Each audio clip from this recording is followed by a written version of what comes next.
It was supposed to be just another ordinary day, a day like any other. My daughter and I were doing what we always did, heading to the parking lot after running errands, talking about the things that filled her world, her favorite books, the latest TV show she had fallen in love with, and how she couldn't wait for the weekend. Life was calm, predictable, and I could feel the peace in the air. Little did I know that sense of calm would be shattered in a matter of seconds, forever changing the course of our day and possibly our lives. As we made our way to the parking lot, I didn't notice her eyes darting nervously around the area or how her grip on my hand tightened. I was too busy thinking about the mundane. That's how life works sometimes, doesn't it? You're just going through the motions, unaware that in the blink of an eye, everything can change. And that's exactly what happened. We had parked in what we thought was a reasonable spot. Sure, it was a disabled spot, but there were no clear markings indicating otherwise, and I had been there 1,000 times before without issue. My daughter, who struggles with mobility due to her disability, needed the spot to make sure she could safely get out of the car. We were used to getting some glances from people, but nothing that ever felt threatening. However, this time it was different. As we started walking toward the store, I saw her, HOA Karen, approaching. Her heels clicked against the concrete as she marched toward us, a stern look on her face. At first, I thought she was just another person annoyed at the situation, but nothing could have prepared me for what happened next. "Excuse me," she snapped, her voice dripping with entitlement. "You can't park here. This is MY spot." I was taken aback. My spot? She didn't even bother to acknowledge the fact that my daughter, who was visibly struggling to keep up, was clearly disabled. Instead, she focused on the fact that her self-proclaimed spot had been occupied. Her words were harsh, her body language tense. I tried to reason with her, tried to explain that we were only there for a few minutes and would be gone soon, but it was as if my words fell on deaf ears. She didn't care about the explanation. She didn't care about my daughter's condition. All she cared about was the idea that she was somehow being wronged. And then, in a flash, the tension escalated to something I couldn't have predicted. "You need to move now," she growled, her hands gripping something that I couldn't make out at first. It was then that I saw it, a bat, a metal bat, the kind that people use for sports, but this was not a game. The realization hit me like a ton of bricks. My heart pounded in my chest as I took a step back, my daughter instinctively pulling closer to me, sensing the danger in the air. Without thinking, I rushed to shield her. I called out to her to stay calm, to get back to the car, but it was too late. With a violent swing, she raised the bat in the air, and for a split second, I thought it was all over. She wasn't aiming for the car. No, she was aiming at my daughter. The bat came down with an ominous whoosh. My mind raced. I couldn't fathom what was happening. What kind of person does this? How did we go from a simple parking dispute to this level of violence? Why was a bat involved in this? My mind couldn't keep up with the chaos that was unfolding right before me. My daughter screamed. The sound of the bat hitting the pavement echoed through the lot, drowning out her voice.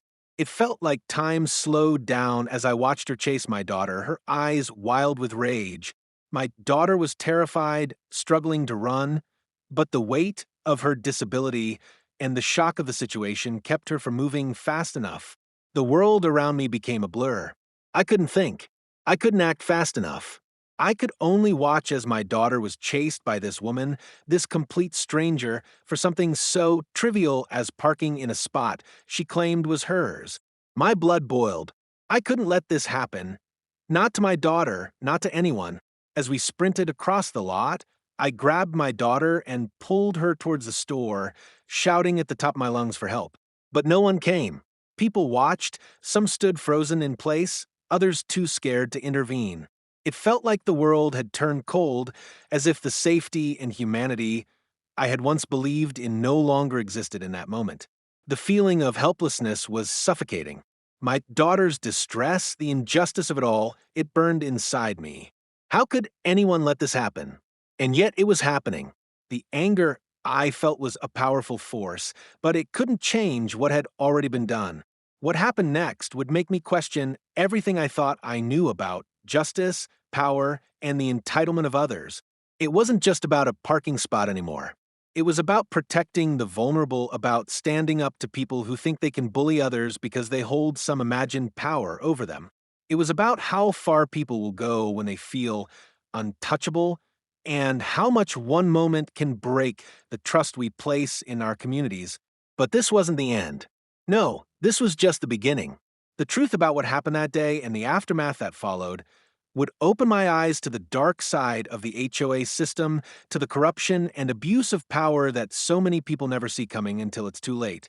And I swear, I'm going to make sure everyone knows the truth.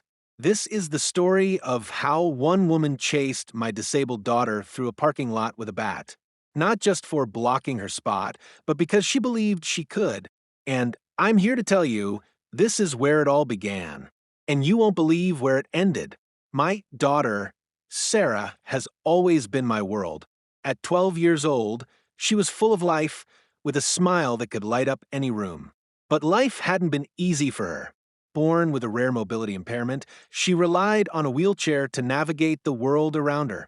Despite her challenges, Sarah had always been resilient, determined to live her life just like any other child.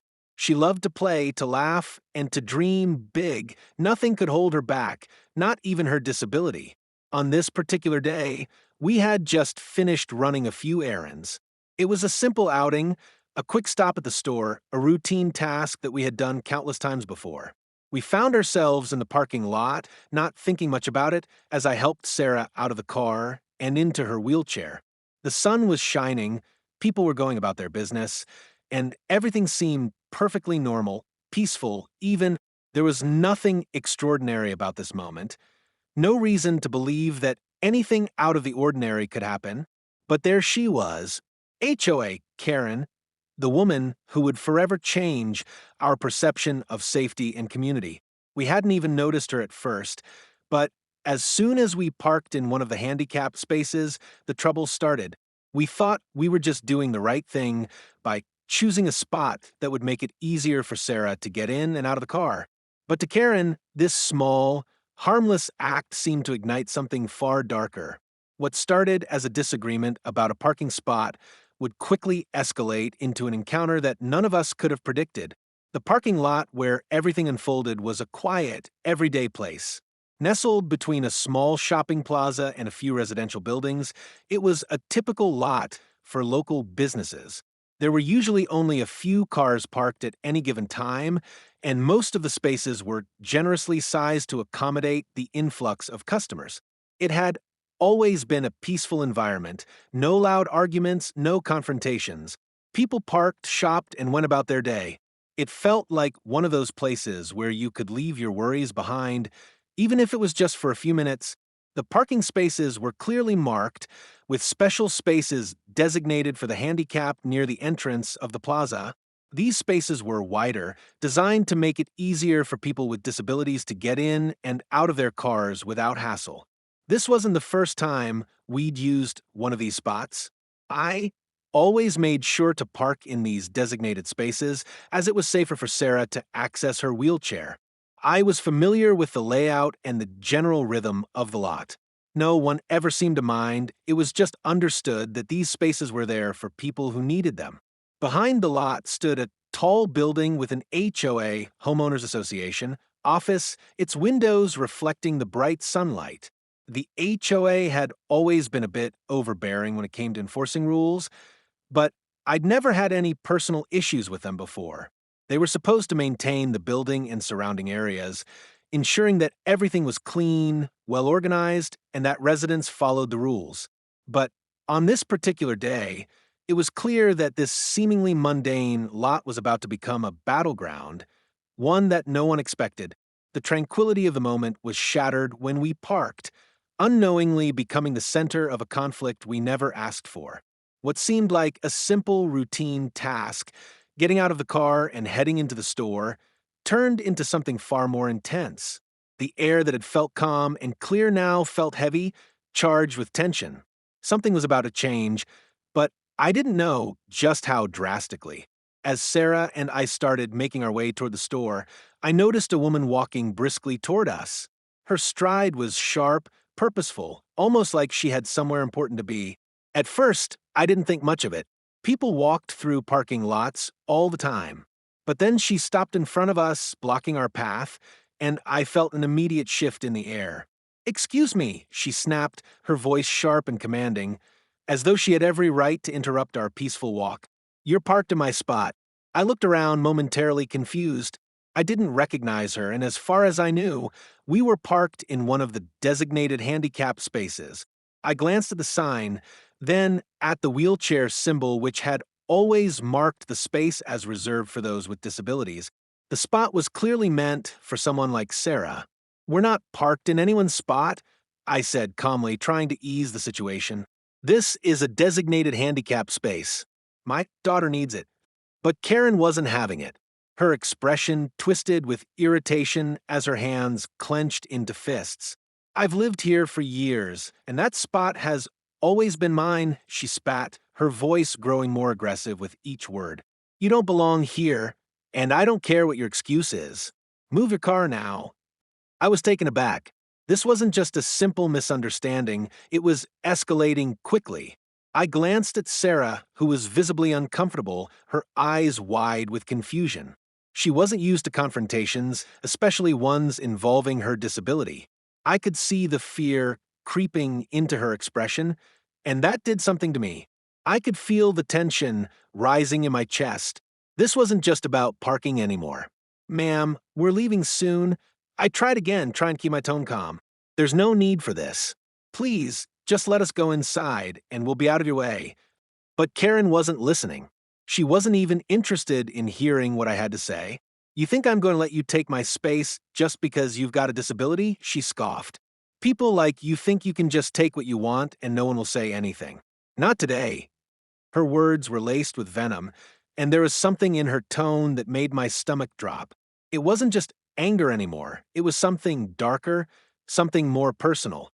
She was treating us as if we were the problem, as if my daughter and I didn't deserve the same respect as everyone else. But we did. Sarah deserved to be treated with kindness, with respect, just like anyone else. As the words came out of Karen's mouth, I felt my blood start to boil.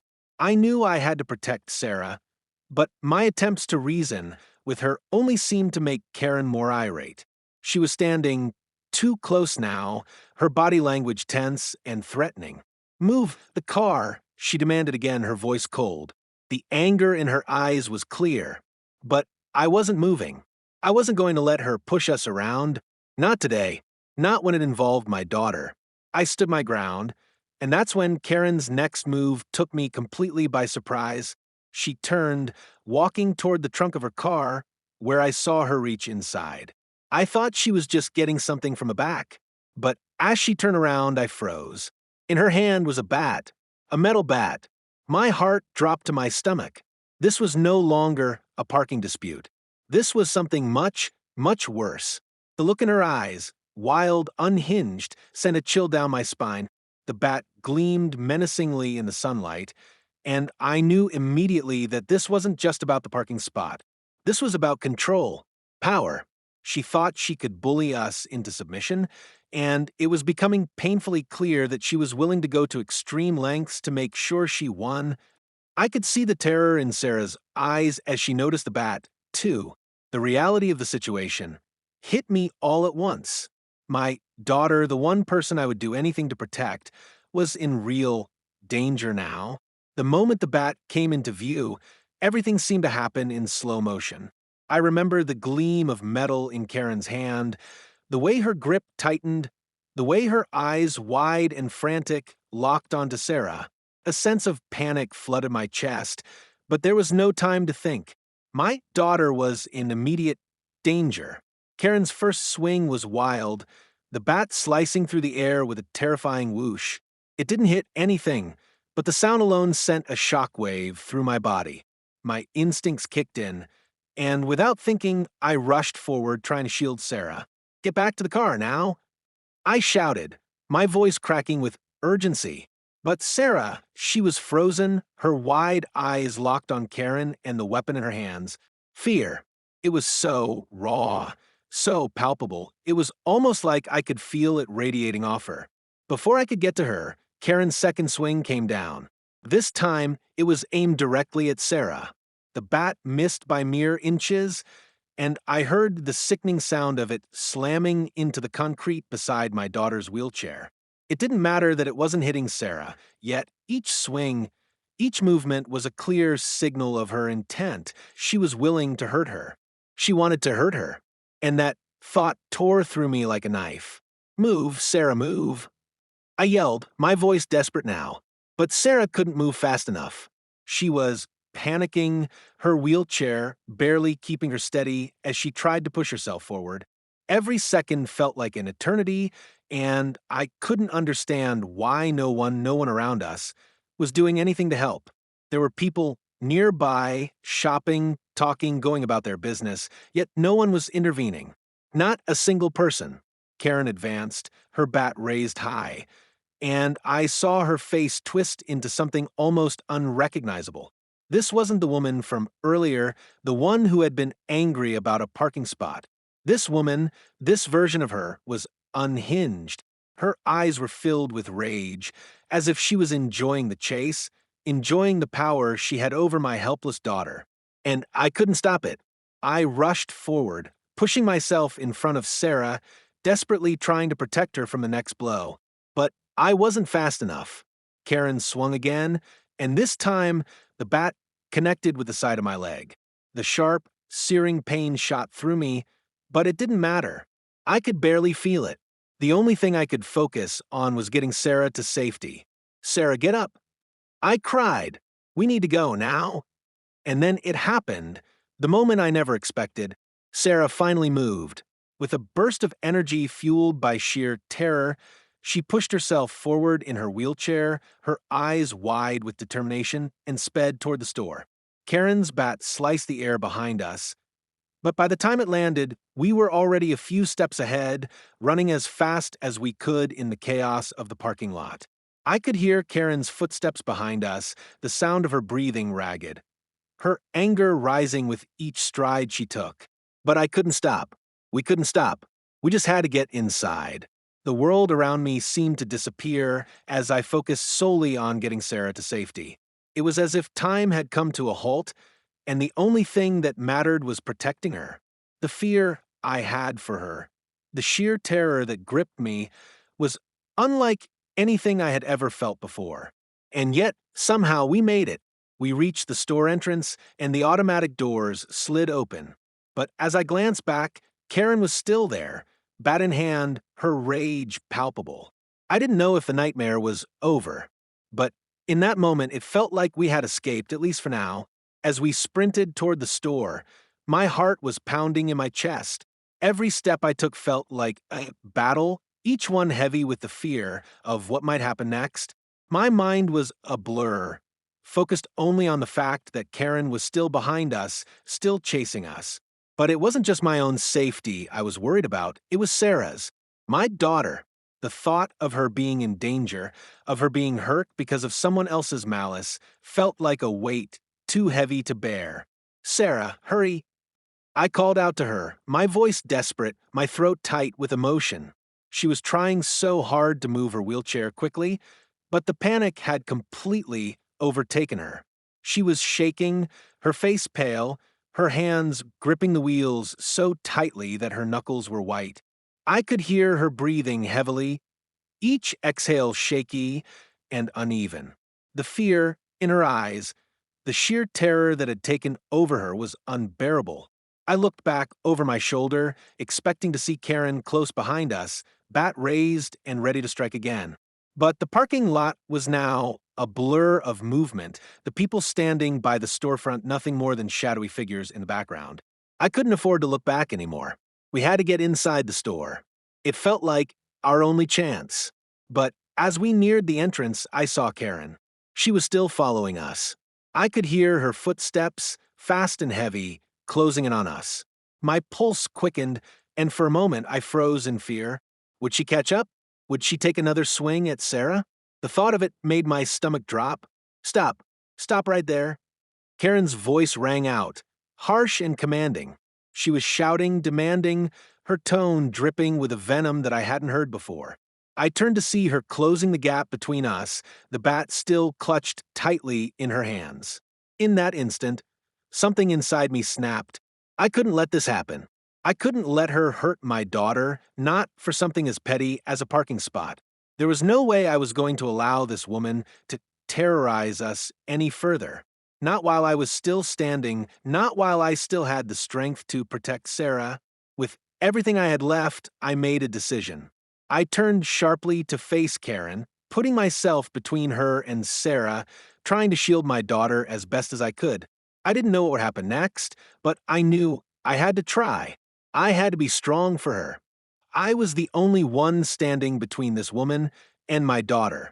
Leave us alone. I shouted, my voice hoarse but firm. You've made your point.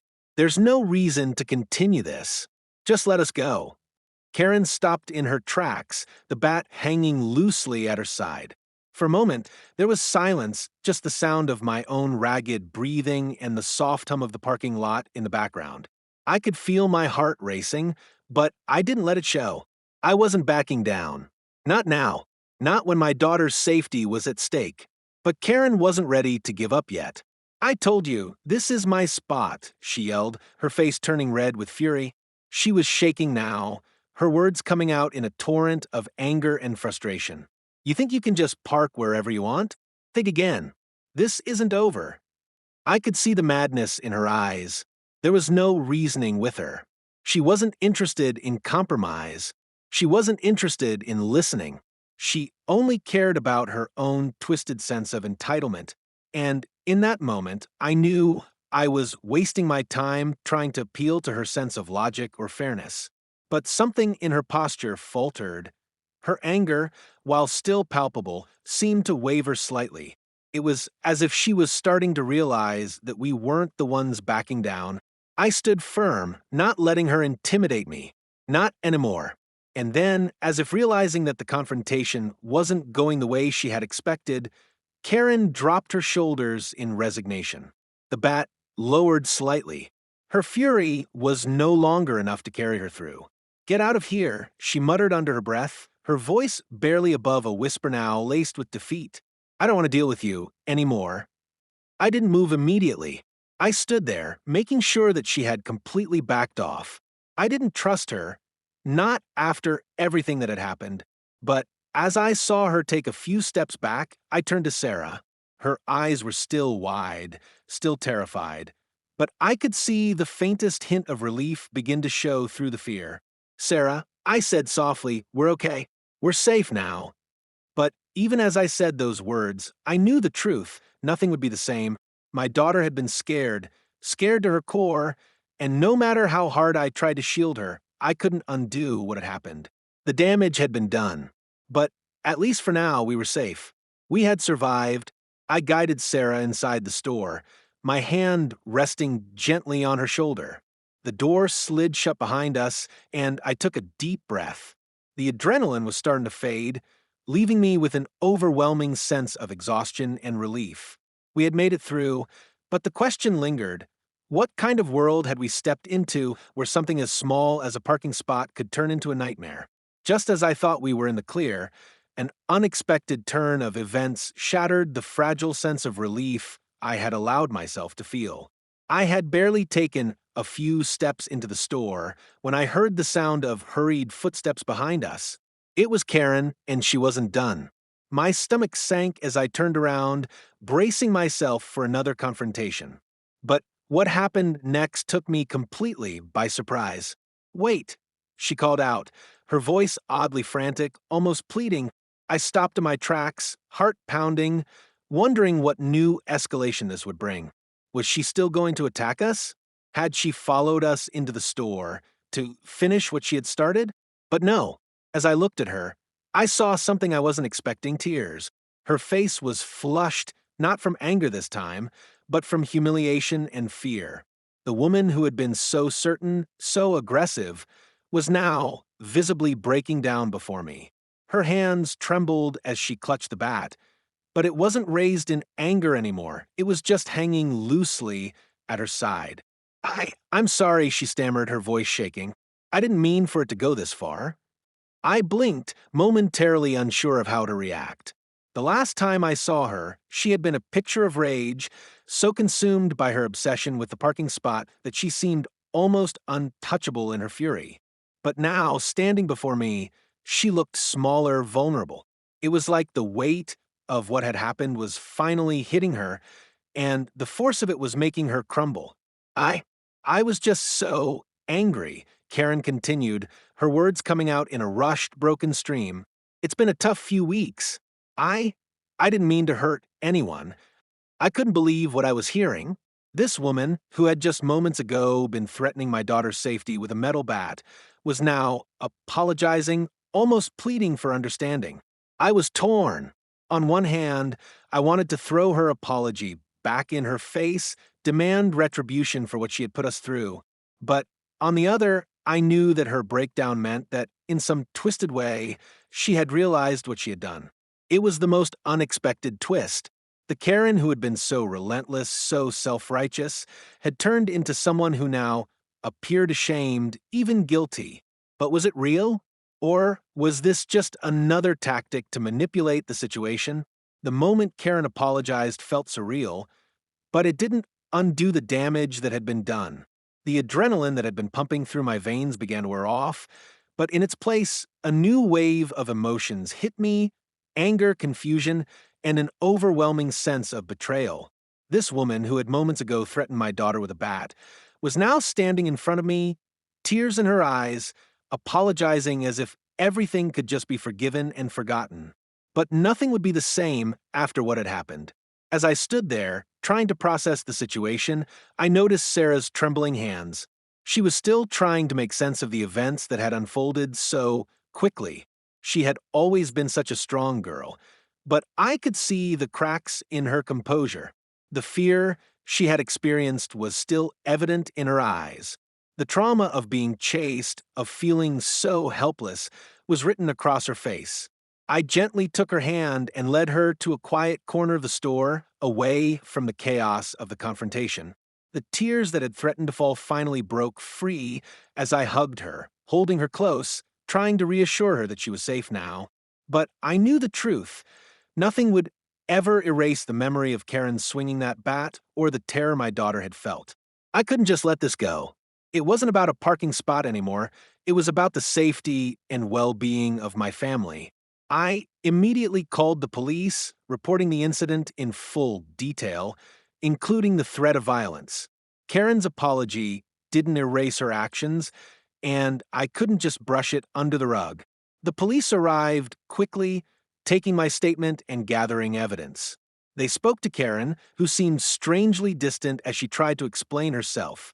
The truth came out that she had a history of incidents like this, small disputes that had escalated with little provocation. It wasn't the first time she'd caused trouble in the neighborhood. I also contacted the HOA board, demanding an official response to Karen's behavior.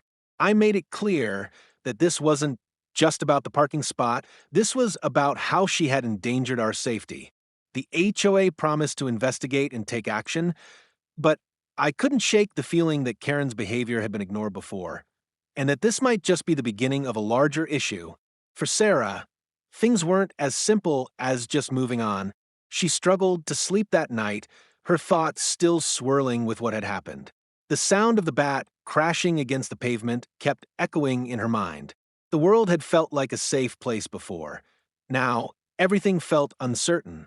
We would need time to heal from the emotional scars of that day, but I promised her we would get through it together. We would find a way to make this right, and we wouldn't let Karen's actions define us. The legal ramifications of Karen's actions were not something I could simply overlook. After the police took my statement and documented the threat, they informed me that Karen could face charges for assault with a weapon, as well as potential charges for harassment and reckless endangerment. These were serious allegations, and I wasn't about to let her get away with terrorizing my daughter. While the police investigation was ongoing, I also reached out to the HOA, hoping for a swift resolution. However, the response I received was frustratingly lackluster. The HOA board initially tried to downplay the incident, suggesting that Karen was under stress and that it had been an isolated event. Their reluctance to hold her accountable only fueled my anger. After all, this wasn't just a simple dispute over a parking spot, it was about safety.